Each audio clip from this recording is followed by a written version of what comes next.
in a room full of motivated Democrats. But let me say this, I saw a couple of people here tonight who I know are not Democrats, and let me tell you how happy that makes me. I want to, because we are the party of inclusion. This is a race about inclusion. And I am running to represent every single member of the 7th District of Pennsylvania. So thank you all so much for being here. Thank you, Murat.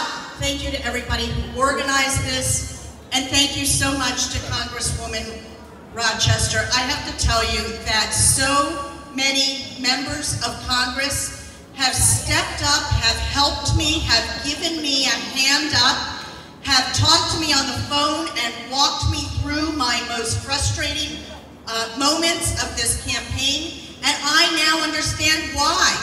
I get it. It's because they're not frustrated, they're motivated. They are motivated to take back a majority in the House of Representatives.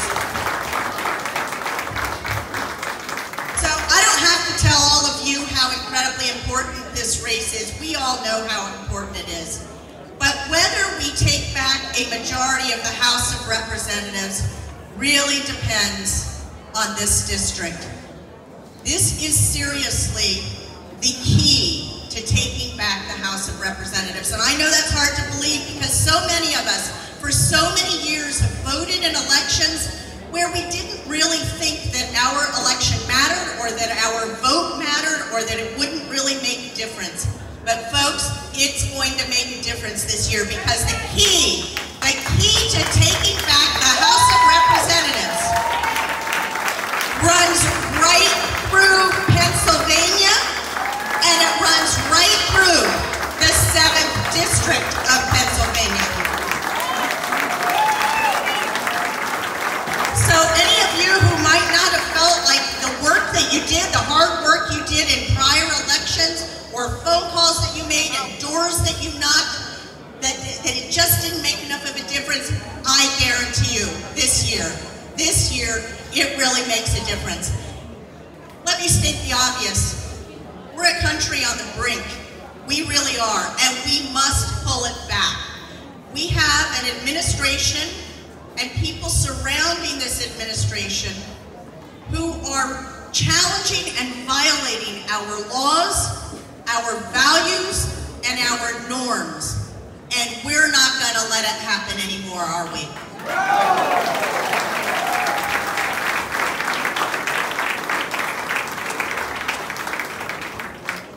You know, it seems to me that the agenda and the strategy of this administration and the people who support this administration, their strategy is to divide all of us. The divisiveness that we hear on the airwaves, the rhetoric, the nasty, ugly rhetoric, the name calling, it's all intended to divide us as a people.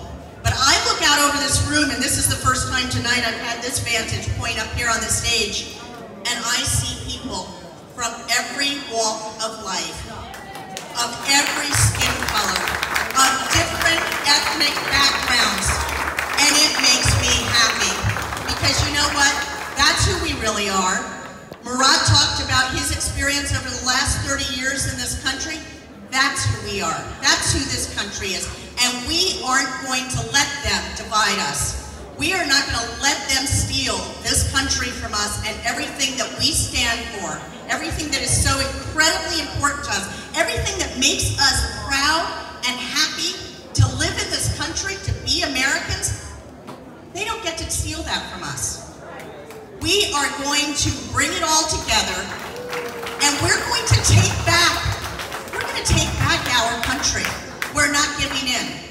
So let me just say this. I feel so incredibly happy and privileged and fortunate to be your Democratic nominee for Congress. I really do. I came out of a 6-way primary with some really fine candidates, and every single one of them challenged me to be a better candidate, to open my mind and my thoughts to different ideas, to more challenging ideas. And then to have their support after the primary just meant the world to me, and it still does.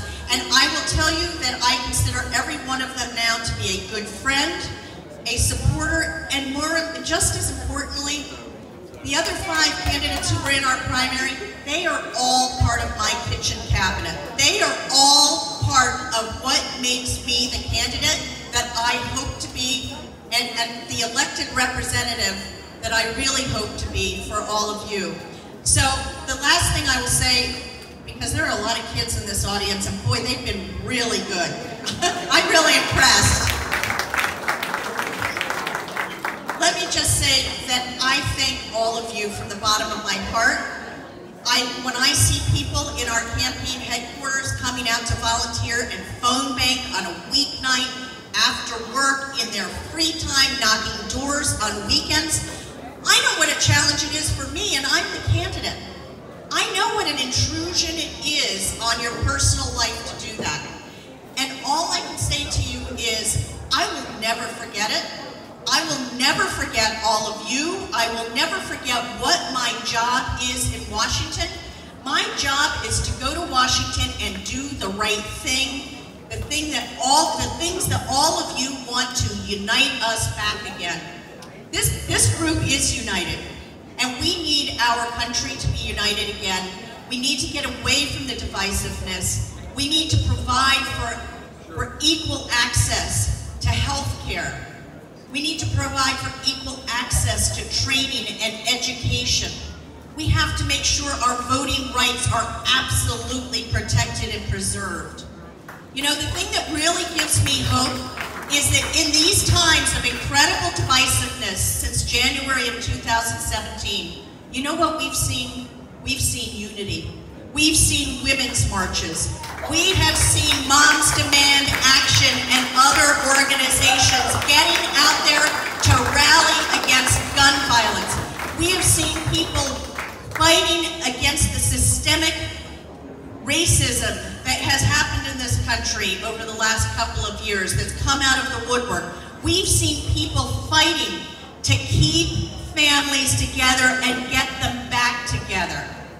And just recently, I think yesterday, I heard that there are now rallies growing up around the country to fight the confirmation of this latest appointment by this president, who's trying to appoint a Supreme Court justice who will be an active participant in rolling back out all of those rights that we have fought so hard for. So when we get discouraged and down and out and think of all the bad things that seem to be happening, think about all of the unity that we've had. Think about those rallies. Think about those people that have come together and worked so incredibly hard to make sure that our voices keep being heard. Thank you all. I love you all.